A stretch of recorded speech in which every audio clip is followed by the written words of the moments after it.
Teething की problem के साथ आप आए हो मेरे पास, है ना। जनरली यही होता है जब बच्चे का दांत आने वाला होता है तो मसूड़ों में कुछ मेटाबॉलिक चेंजेस आते हैं।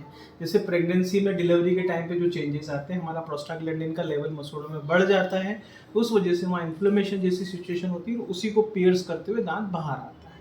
तो ये very similar to the birthing process है, ठीक। करना क्या है कि वहाँ पे हमें प्रोस्टाग्लैंडिन्स का जो सिक्रीशन है, इन्फ्लेमेशन है, वहाँ पे जो ब्लड सप्लाई इतनी बढ़ गई है, स्वेलिंग बढ़ गई है, या कहेंगे कि बाहर कोशिकाओं में फ्लूइड इकट्ठा हो गया है, उसको मालिश करके हमें स्मूथन करना है। जैसे हमारे जोड़ों में दर्द होता है या इस तरह से चीज़, ये वैसे ही हैं। तो हालांकि ऐसी प्रॉब्लम बहुत कम देखने को आती है कि पीछे के दांत पे बच्चे को अभी 2 साल का है ये, है ना। तो इस तरह की जो मोलर्स अभी आ रहे हैं, तो आधे मसूड़ों से ढके हुए हैं, आधे निकल रहे हैं, और ऊपर के भी साइमल्टेनियसली निकल रहे हैं। तो क्या हो रहा है कि जो गम है बीच में वो पिस रहा है या बाइट हो रहा है, इसलिए उनको दिक्कत हो रही है। कैविटीज कुछ भी नहीं है, ये 2-4-10 दिन चलेगा। धीरे से जब पियर्स आउट हो जाएंगे, दांत पूरी तरीके से मसूड़ा ऊपर से हट जाएगा, तो ये रिजॉल्व हो जाएंगे। करना क्या क्या है, एक तो मालिश करनी है अच्छे से, ठीक है। किसी भी चीज़ से आप सिंपल फिंगर से मालिश कर सकते हो, ठीक है। दूसरा, जो आप फिंगर ब्रश यूज़ कर रहे हो उससे भी मालिश कर सकते हो, ठीक है। तीसरा, आपको टीथर्स आते हैं, ऐसे सेट आते हैं, एज वाइज सेट आते हैं जिसमें रबर टिप्स होते हैं, तो वो च्यू करने के लिए आप दे सकते हो। जेली वाले टीथर्स नहीं देना है, जिसमें जेली भरी है वो नहीं देना है, ठीक है। दूसरा, प्रॉपर ब्रशिंग, जो छोटा ब्रश है वो इस्तेमाल करना है। उसके ऊपर कैसे वीडियोस है वो आपने शायद व्हाट्सएप अभी नहीं किया हमको, है ना, उसमें लिंक्स आ गए हैं कुछ, और भी डिटेल लिंक्स आपको मिल जाएंगे, तो वैसे आपको फॉलो करना है। ये बहुत एक अच्छी अपॉर्चुनिटी है कि उसको कोई कैविटी नहीं है, और हम आपको जो थोड़ी थोड़ी चीज़ें शेयर कर रहे हैं उससे हमेशा बच्चों के दांत को कैविटी फ्री रख सकते हो, ठीक है। अब रेड साइंस क्या है कि कोई दाल में स्वेलिंग आ जाए, या इस वजह से फीवर आ जाए, या और भी कोई समस्या बढ़ती हो, तो आपको मुझे बताना है। अदरवाइज ये थोड़ा सा 2-4-5 दिन में अपने आप रिजॉल्व होने वाला है, ठीक।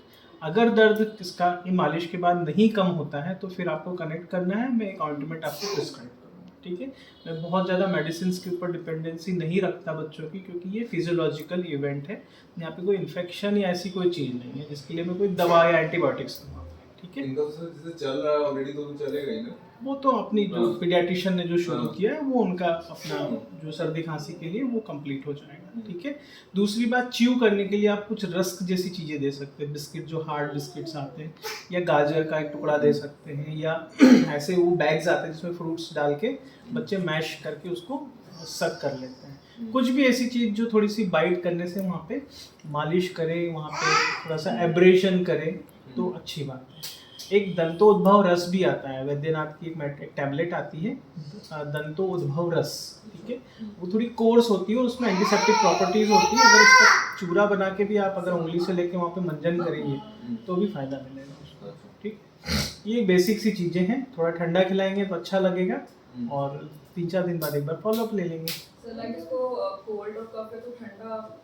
अगर वहाँ ठंडा नहीं दे सकते हो तो आप एक छोटा सा काम करना, एक अपना नैपकिन जो बहुत क्लीन हो उसको गीला करके फ्रीजर में 5-10 मिनट रख देना, उसमें थोड़े से आइस क्रिस्टल जम जाएंगे, वो उसको चबाने के लिए दे देना, या आप उंगली में लेके उसकी मालिश कर देना। ये प्रोसीजर हम न्यूबॉर्न्स या जब बच्चे 6-7 महीने की होते हैं, जब उनको टीथिंग प्रॉब्लम शुरू होती है, तब भी ये सारी चीज़ें समझाई जाती हैं। तो इस तरीके से आप भी पब्लिकली शेयर करिए कि सिंपल तरीके से कैसे टीथिंग प्रॉब्लम्स को हम कर सकते हैं। कई बार बच्चों को दस्त लग जाता है, क्योंकि बच्चे हर चीज़ मुंह में लेने की आदत बनती है उनको, कि अच्छा लगता है, क्योंकि वो पार्टिकल्स गंदे होते हैं, इसलिए उनको डायरिया डिसेंट्री होती है ना। अगर ऐसी कोई समस्या है तो उसको साफ सफाई, हाइजीन रखें, या पीडियाट्रिशियन से बात करें। और कोई सवाल है ना?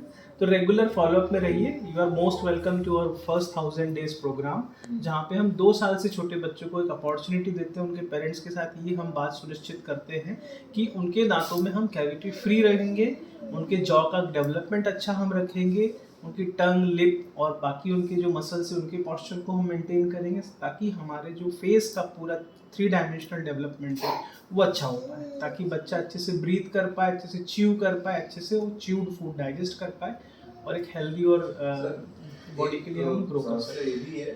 कि ये च्यू उतना नहीं करता है। वही है ना, च्यूइंग की जो प्रॉब्लम है, तो उस पे इस वजह से भी हो सकता है दांत अब तो मोलर्स आएंगे तो च्यूइंग सरफेस तो अब आ रही है उसकी।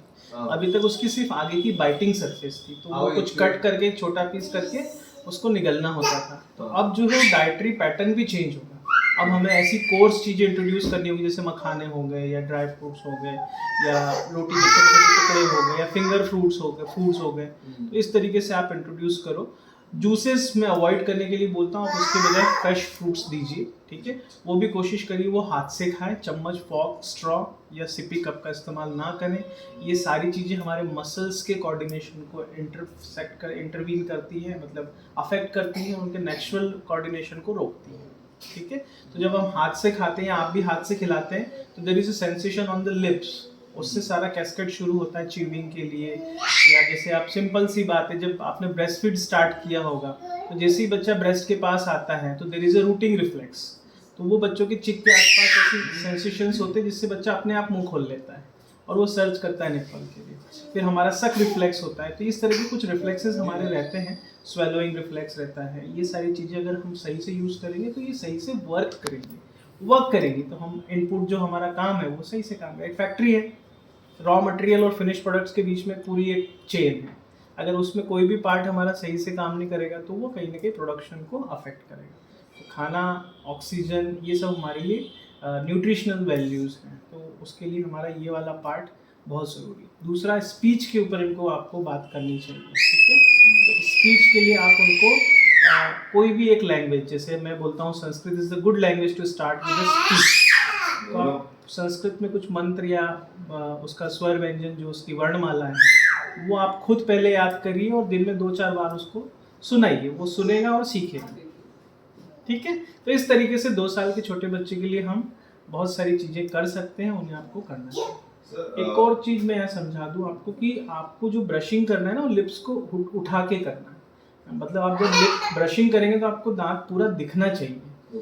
हाँ, तो कई बार क्या होता है, हम सिर्फ ब्रश मुंह में डालते हैं और फिर ऐसे अंधेरे में घुमाते हैं, तो वैसे बहुत सारी सर्फेसेस हमारी अनक्लीन रह जाती हैं।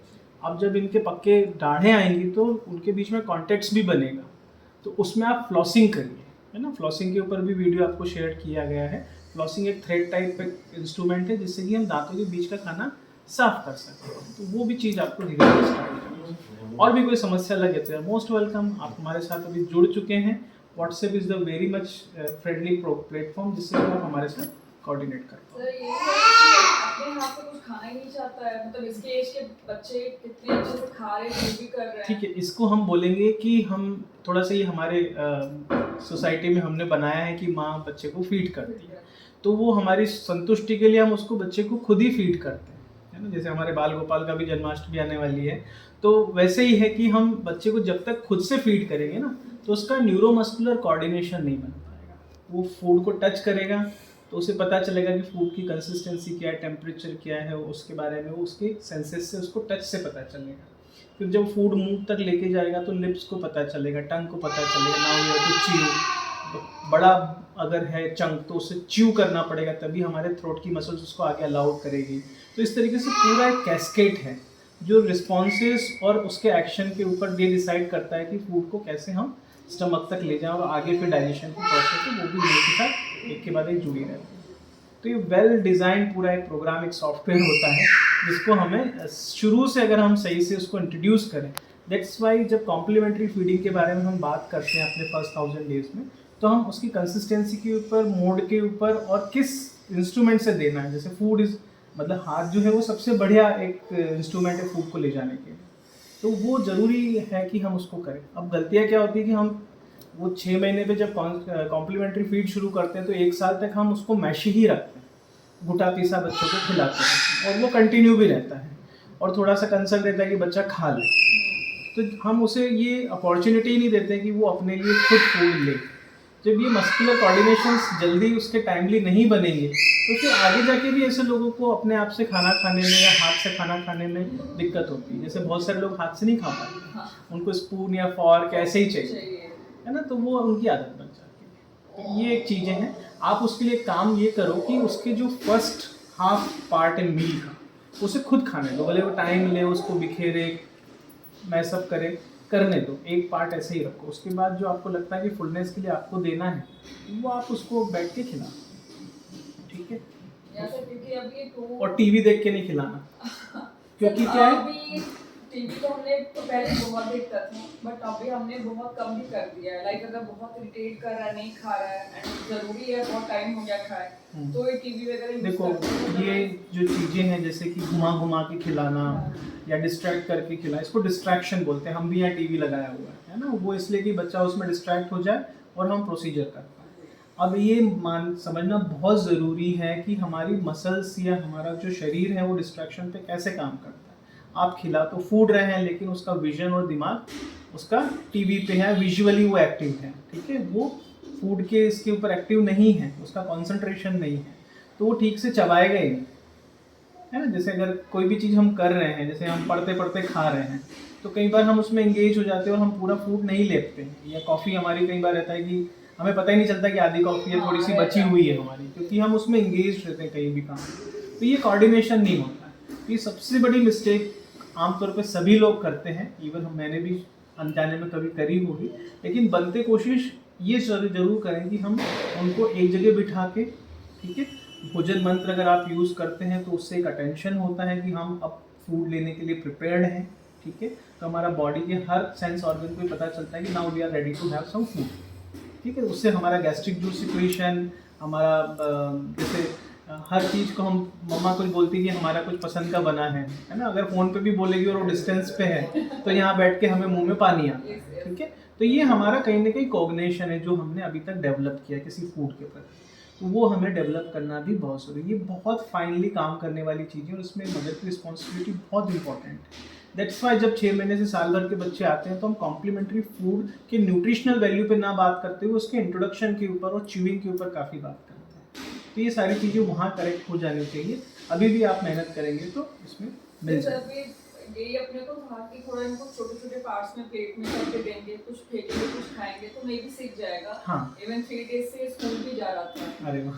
एंड बट इसको वायरल हो गया, स्कूल से ही हुआ और तो परेशान हो गया थोड़ा ये। तो फूड का भी सब अभी वैसे ही होने लगा। ठीक है, ये सभी के इसमें आता है, सभी पेरेंट्स की लाइफ में आता है जब ये सारी चेंजेस आते हैं। बट स्मार्टली अगर इनको थोड़ा सा ध्यान दे के करेंगे, आप मुझसे सपोर्ट ले सकते हैं। बता देना करेगा तो क्या करें। यस सर, कल मतलब इसको से पेन हो रहा था रात में और हमको ऐसा था कि फीवर भी आ रही थी साथ ही साथ। तो था कि कुछ दूध भी पी ले, बॉटल से दूध पीता है, दूध पी ले तो इसको मेडिसिन दे दे। इसने दूध भी नहीं पिया, फिर पेस्ट के जैसा मतलब खिचड़ी थी और पतली खिचड़ी बनाई थी कि जस्ट ये स्वेलो कर जाए उसको, वो खिचड़ी भी नहीं खा। देखो दो चीज़ें है ना, अभी इसमें अपन बात करें, जब ज्वर आता है, जब फीवर आता है, तो हमारी पूरी बॉडी की एनर्जी उसको हैंडल करने में चली जाती है। इसीलिए फूड के प्रति अरुचि होना स्वाभाविक है, जब उस समय पित्त बढ़ जाता है अपने शरीर में, ठीक है।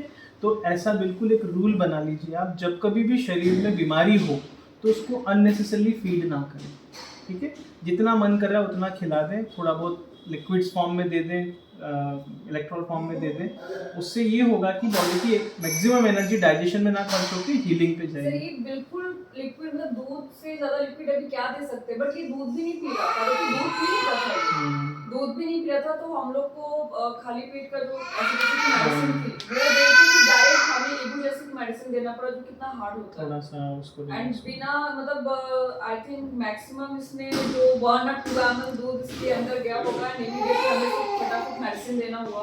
वॉमिट कर दी। नो वॉमिट नहीं किया, जस्ट ये कुछ खाना पीना नहीं चाह रहा था, चाहे कितना भी लिक्विड फॉर्म में हो, इसको खाना ही नहीं था। और अब इसको पेन इतना ज्यादा हो रहा था दांत का भी कि बहुत चीख चीख के रोना। तो ये आप जो मैंने जो टिप्स बताई हैं ये सबके काम आ सकती है, आप इसको शेयर भी करिए और उसको मालिश करेंगे तो तुरंत इमीडिएटली उसको आराम मिलेगा। और cold application is the best, उसको कोल्ड एप्लीकेशन।